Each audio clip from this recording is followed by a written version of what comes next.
Do you want to know what the number one mistake most podcast guests make and how to avoid it?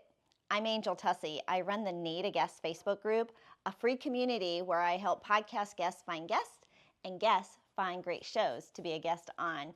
And here's the number one challenge that I see, the number one mistake that I see most guests make when it comes to getting booked on podcasts. And it's way too much self-promotion. The audience is there listening. They want to hear entertainment. They want to be inspired. They want to hear stories, maybe some actionable tips, some industry insights. They did not tune in for a sales pitch, but I see it all the time inside of the group. People posting, hey, I want to sell my product. I want to book my event. I want to promote my boot camp. I need to get booked on podcasts. I will tell you that is not what hosts are looking for, and it's not what the audience is looking for. But hey, I get it. You're trying to use podcasts to get in front of your target audience, to lead gen, right? To create more leads, to actually attract people to your product, your service, right? Your boot camps. Well, here's how you do it. Number one, think about, how can I serve this audience? What is it that I can give to the audience? Maybe some great stories, some actionable tips, or again, those industry insights. For example, every time you answer a question, right, do you have a story that ties back to it? Something that the audience can relate to, that they might be familiar with, or might find themselves in that aha moment going, oh yeah, me too.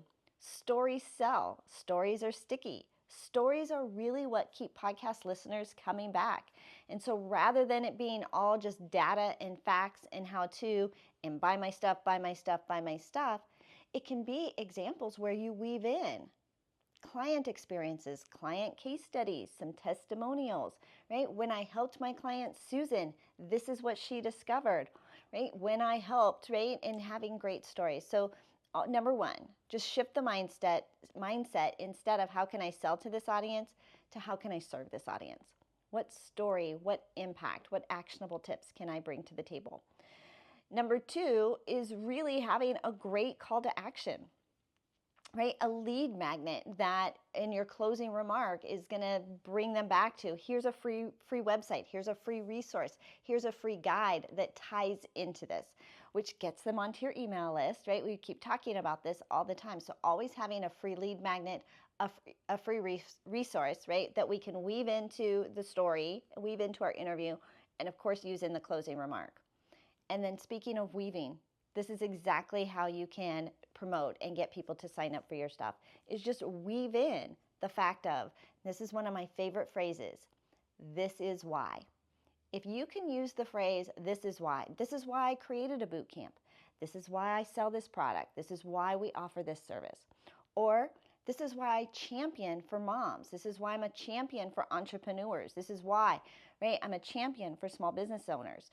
If you can weave the this is why phrase into that, it allows you to plant the seed that there is something that they can work with you, right? A way that they can work with you.